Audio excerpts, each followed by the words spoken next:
Hello, today I'm going to be reading a gorgeous picture book.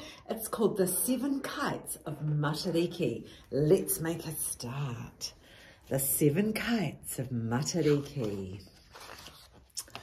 Long, long ago, in a valley full of laughing creeks and ancient trees, there lived 7 little sisters. It was a special time of year. All through the village, preparations were being made to farewell the old year and greet the new. The sisters decided to celebrate the arrival of the new year by making kites just as they had done the year before, and just as their mother and her sisters had done for years before that. But this year was going to be different. For the first time ever, the youngest sister, Ururangi, was old enough to make her own kite. The eldest little sister made a green paper mulberry kite with eyes of tuatua shells. The second little sister made an orange reed kite with eyes of mussel shells. The third little sister made a pink manuka kite with eyes of scallop shells. The fourth little sister made a red feather kite with eyes of pippy shells. The fifth little sister made a blue fish skin kite with eyes of whelk shells. The sixth little sister made a white grass plumed kite with eyes of periwinkle shells. But Ururangi, the seventh and youngest little sister, made a many-coloured rainbow kite with eyes of paua shells. That afternoon, the 7 little sisters put on their thickest cloaks and tucked their newly made kites under their arms. Together, they began the long walk out of the valley, across the creek and up the ridge to the top of the hill, where the warm wind from the east blew. "My kite will fly higher than your kite," boasted the first little sister. "No," said the second little sister, "my kite will fly higher than yours." "Never," said the third little sister, "my kite will fly higher than both of them." "No," the fourth little sister stamped her foot, "I know my kite will fly higher than yours." "Never," said the fifth little sister, "my kite is the best. It will fly higher than anybody's." "No," shouted the sixth little sister, "my kite will fly the highest." But Ururangi, the seventh and youngest little sister, said nothing. When at last the 7 little sisters reached the top of the hill, all was calm and quiet.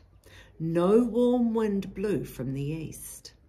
Tired and disappointed, the 7 little sisters tied their kites to Grandfather Puriri and huddled around his aged trunk to wait for wind. And as they waited, day turned into night, until one by one each little sister fell fast asleep. As the girls slept, a crescent moon came up over the hill and slipped between the leaves and the branches of Grandfather Puriri. Its mystical light shone into the wide-awake seashell eyes of the 7 kites, but the 7 little sisters slept soundly on. Down came the early morning dew, moistening the air and bathing the wrinkled bark of Grandfather Puriri. It also softened the skin of the 7 kites, making their untested wings supple and prepared for flight. But still the 7 little sisters slept soundly on. Then, all of a sudden, up came the wind from the east, ready, willing and able to play. But no one was awake to see it. "Wake up, wake up!" blew the east wind as the leaves of Grandfather Puriri shook. "Wake up, wake up!" puffed the east wind as the branches of Grandfather Puriri shook. "Wake up, howled the east wind." And the 7 strings on the 7 kites shook, became loose, and the kites fluttered up into the morning sky.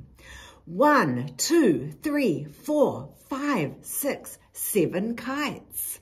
Carried by the warm wind from the east, the 7 kites of the 7 little sisters rose higher and higher. But the 7 little sisters slept soundly on, except Ururangi, the 7th and youngest little sister, who began to dream. In her dream, Ururangi saw the crescent moon turn silver. She felt the warm wind from the east and heard the whispered invitation to play. She wondered why the 7 kites with wide-awake eyes wanted to escape. Suddenly, Ururangi awoke and wailed, "My kite, it's gone!"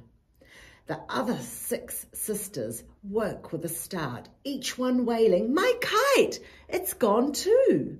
"No, wait," the oldest sister pointed. "Our kites are over there." The 7 little sisters looked out into the morning sky, and there, low on the horizon, were 6 tiny kites.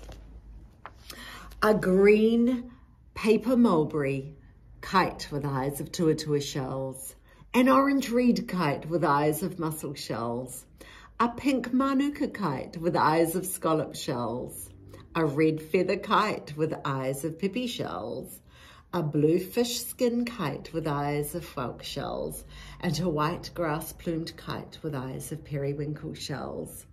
"But where is my kite?" Ururangi cried. "Don't worry," said the second sister. "Our kites will not be lost. They will be seen as stars, marking the beginning of a new year. Our kites will be more beautiful than ever now." "Let's go," said the 6th little sister. "I smell Kai." "Yes, let's go home," said the other sisters as they hurried down the hill. But Ururangi lingered and was left behind. "Wait," she exclaimed, "look at that." And there, twinkling in the morning sky, were 7 stars, just like the missing kites, all gathered together, dancing under the waning moon. Ururangi was happy.